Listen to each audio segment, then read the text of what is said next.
As I stand in the comfort of my own house, surrounded by the walls that contain innumerable memories, I am marking a crucial chapter in my life. Jack greets me warmly, his face shining with pride, his body language reflecting his delight as he looks about the large space with an almost contagious excitement.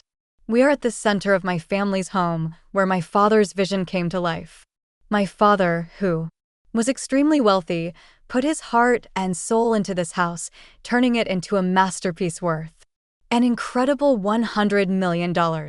He left me this legacy before he passed away, and this mansion is a tribute to his passion and dedication.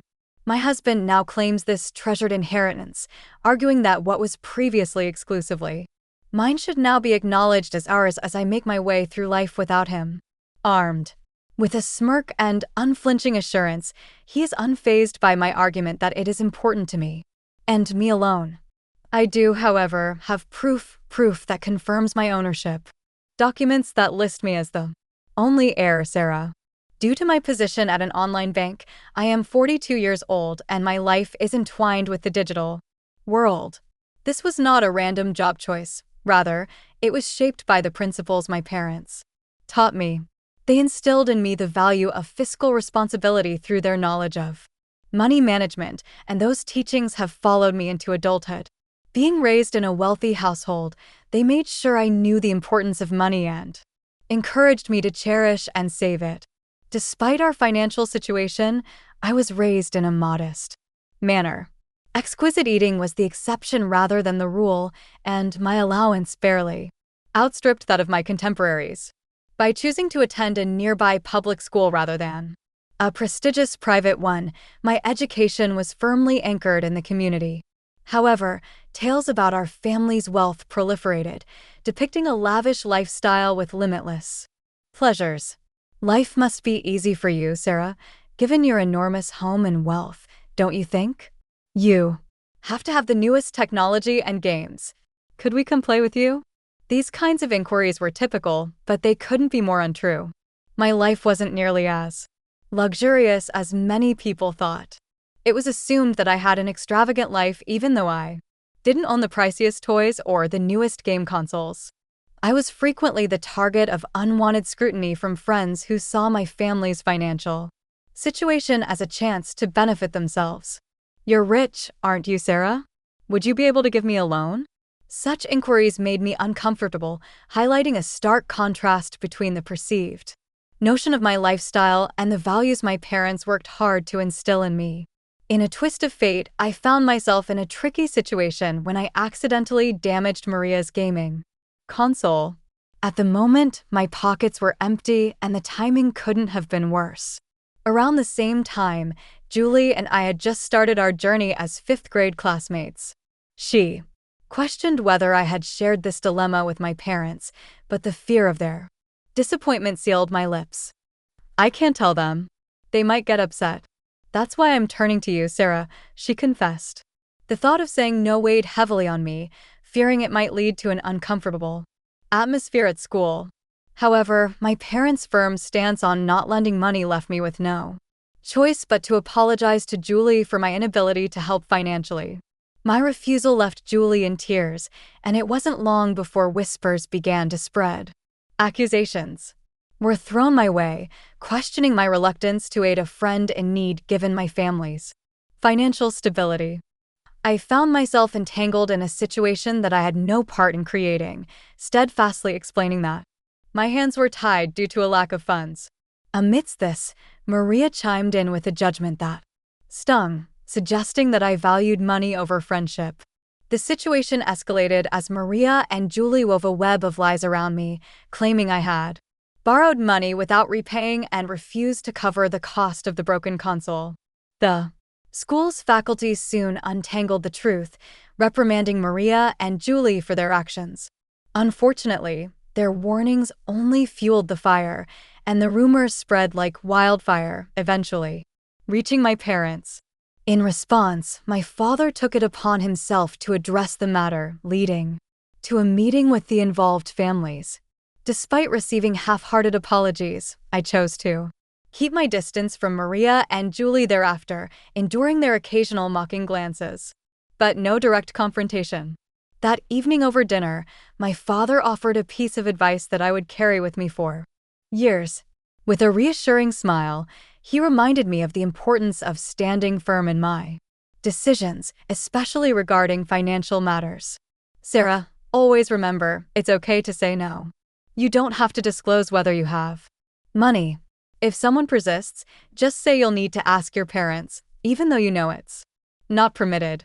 This lesson on navigating financial disputes with grace and firmness became a cornerstone of my approach to friendships and financial interactions.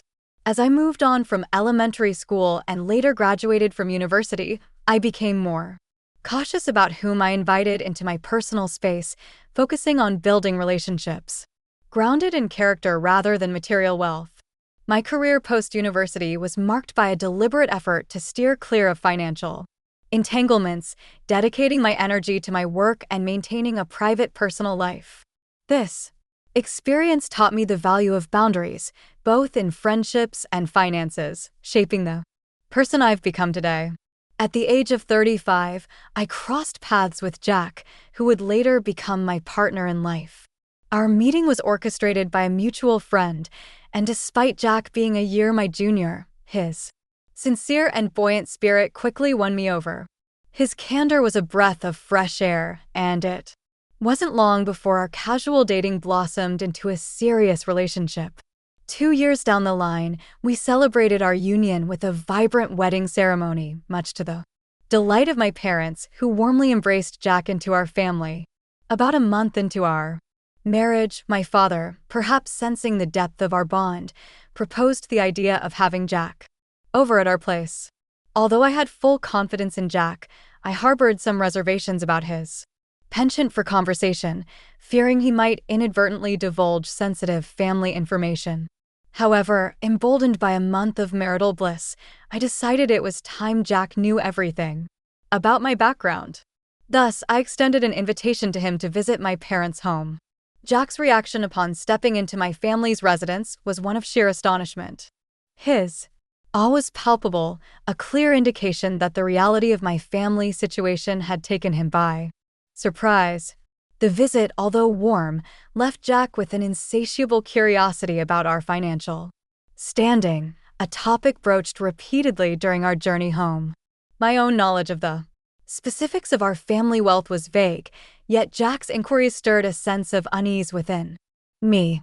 A few months into our marriage, I received a distressing call from my mother informing me that my father was to be hospitalized. The news came as a shock, further compounded by the revelation of his recent health struggles, which until then had gone unnoticed by me. Reflecting on our last visit, I recalled my father's diminished appetite and frail appearance, which now filled me with regret and concern. Accompanying my mother to the hospital that Saturday, I was greeted by my father's attempt at cheerfulness, though his somber mood was unmistakable. His apology for what he perceived as a burden to us underscored his gentle nature. The subsequent diagnosis of advanced pancreatic cancer, with its spread beyond the possibility of surgical intervention, left us in a state of disbelief and sorrow. The notion that someone as health-conscious as my father could fall victim to such a cruel fate was beyond our comprehension. In the aftermath of the diagnosis, my father's resolve was touching. He expressed a desire for our happiness, a sentiment that moved us to tears. Resolved to cherish every moment with him, I found myself restricted by hospital protocol, which limited visits to immediate family members. My father's longing for the presence of friends and the creation of joyful memories at our home was a poignant reminder of the life he wished for us. Determined to honor his wishes, I pledged to uphold the legacy of our home as a place of warmth and joy, even in his absence. The promise to cherish our family home became a testament to my father's enduring spirit and the deep bonds that tied us together. Driven by a desire to fulfill my father's dream, I decided to renovate our family home, a project that became my solace and focus during a challenging time. Jack, ever attentive, expressed concern over how much time I devoted to my father in his final days, oblivious to the complexities surrounding our family estate that I had kept from him. When Jack inquired about My father's health, I confided in him about the difficult journey we were facing, finding some comfort in his support despite the whirlwind of work, hospital visits, and the emotional toll it was taking on me. However, tension surfaced when Jack's curiosity veered towards my father's finances and estate. His suggestions of involving legal advice to discuss financial matters, just in case something happened to my mother too, struck a nerve, dredging up painful memories. While my father had a trusted lawyer, Jack's insistence on being prudent about financial affairs began to create an emotional chasm between us. In the ensuing months, my father bravely fought his illness, but eventually passed away. The inheritance discussions that followed among family members led to me receiving a substantial house valued at $5.5 million. Jack's escalating interest in the inheritance, despite my attempts to keep him at bay, only intensified the strain. His excitement about moving into the big mansion and his intrusive questions about financial details took me by surprise, especially when I learned he had been informed by my cousin at the funeral. My cousin's offhand remarks about the house being a waste if left empty only added to the tension. My explanations to Jack that the inheritance was not communal property seemed to fall on deaf ears, leading to an increase in hostility between us. Although he was present at my father's funeral, Jack distanced himself from the responsibilities and support needed during the subsequent memorial services and inheritance formalities. After some time, as life began to find its new normal, Jack revealed a shocking turn of events. He claimed to have changed the ownership of my family home into his name, presenting legal documents as evidence. This revelation not only breached the trust one had placed in him but also underscored a profound misunderstanding of the boundaries and respect integral to our relationship. The complexity of navigating inheritance matters had unveiled deeper issues in our marriage, prompting a reevaluation of our values, trust, and the future direction of our partnership. The revelation from Jack left me reeling, struggling to comprehend his actions. He bluntly admitted his fatigue from our relationship, suggesting we could coexist as housemates in the family home, albeit with me receiving minimal financial support. His ultimatum of divorce if I resisted was a jarring twist to our already strained relationship. In a mix of shock and despair, I implored him to reconsider his sudden decision and the unauthorized change in property ownership. Jack disclosed that he had sought legal counsel to facilitate the ownership transfer without my consent. The situation escalated to the point where divorce seemed the only viable resolution. Heartbroken and disoriented, I began to distance myself from the home and life I shared with Jack, attributing his betrayal to the corrupting influence of potential wealth. The following day, Jack's demand for the house keys, claiming ownership of my ancestral home, pushed the situation into further turmoil. His attempts to forcefully enter the property were thwarted by the timely intervention of security personnel. I presented the authentic ownership documents to the guards, firmly establishing my rightful claim to the house and inheritance from my father. Jack, confronted with the undeniable proof of my ownership, was visibly shaken. His misunderstanding stemmed from a supposed legal advisor named Jerry, who had promised to navigate the complexities of inheritance law on his behalf. Entrusting Jerry with a significant sum of $360,000 to alter the property's registration, Jack had fallen victim to a deceitful scheme. In the midst of this confrontation, Jack's emotions surfaced as he repeatedly attempted to contact Jerry, only to be met with silence. His frustration boiled over, denouncing Jerry as a fraudster preying on those blinded by greed. Jack then directed his bitterness towards me, criticizing my expenditure on what he deemed frivolous and questioning my understanding of inheritance registration and associated costs. Despite his attempts to salvage our marriage, suggesting we reconsider the divorce, the breach of trust and the depth of his deception were insurmountable. I requested the security guard to escort him away, closing a painful chapter of my life. In the months that followed, reflection and distance allowed me to process the events. reinforcing the importance of trust and honesty in the foundation of any relationship. The ordeal, with Jack underscored by manipulation and betrayal, served as a poignant lesson in guarding against the allure of wealth at the expense of personal integrity and love. On the solemn occasion of my father's first memorial service, held at our family temple, Jack made an unexpected appearance. Since our divorce, life had not been kind to him. Jobless, entangled in financial woes, and seemingly betrayed by those he once trusted, Jack cut a forlorn figure. His disheveled state spoke volumes of his plight, standing in stark contrast to the respectful solemnity of the day. As he attempted to express his apologies amidst tears, his actions inadvertently shifted the focus away from the memorial, causing a stir among my relatives. Despite his emotional turmoil, I found myself compelled to ask him to leave, a request that ultimately necessitated intervention by security. This incident, happening during such a poignant moment, left me with mixed feelings. Eager to move forward and distance myself from the shadows of our shared past, I decided to relocate from my parents' home, a decision that had been in the works. I settled into a new abode, severing my connections with Jack, who, despite everything, continued to visit the family property, now transformed into a thriving rental villa. My mother and I embarked on this new venture together, managing the villa that blossomed into a vibrant place of joy and respite for many. Jack, on his end, appeared to have embarked on a path of self-improvement, securing a new job and earnestly pursuing a fresh start. The transformation of our family home into a rental villa not only honored my father's vision but also became a haven for guests from diverse backgrounds. The villa, celebrated for its picturesque setting and expansive garden, quickly grew in popularity, hosting an array of events, from intimate weddings to joyous family gatherings.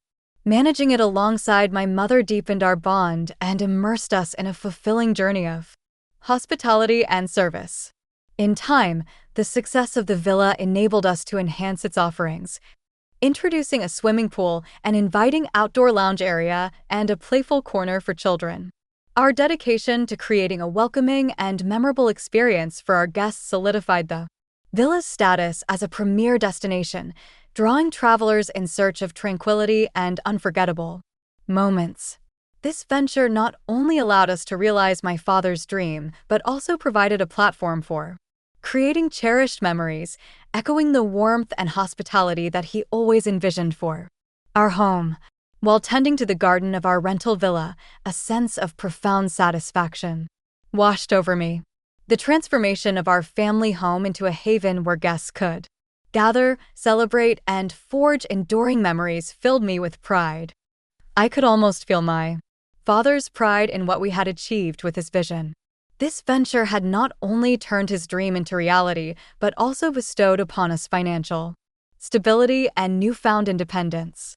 The journey here taught me invaluable lessons about trust, money, and the resilience needed to carve out my own path, distinct from the shadows of my past experiences. In this journey of self-discovery, I learned that adversity could indeed shape a more resilient and determined future. News about Jack reached me through mutual acquaintances, indicating he had managed to steer his life in a positive direction, securing a meaningful job and learning from his previous missteps. Jack's progress was a testament to the transformative power of confronting and overcoming personal challenges. Knowing he was doing well brought a sense of peace, affirming that both of us were on our respective paths toward healing and self-improvement. Ultimately, my father's dream served as a catalyst for growth, not just for my mother and me, but for everyone who crossed the threshold of the rental villa. It became a sanctuary where guests could experience joy and make memories to cherish for a lifetime. The success of the villa stands as a living legacy of my father's vision, constantly reminding us of the values of resilience, determination, and the profound impact of realizing one's dreams. Through this endeavor, we've created a space that extends beyond mere accommodation. It's a source of joy, a site for celebration, and a testament to the enduring spirit of dreaming big and working hard to make those dreams come true.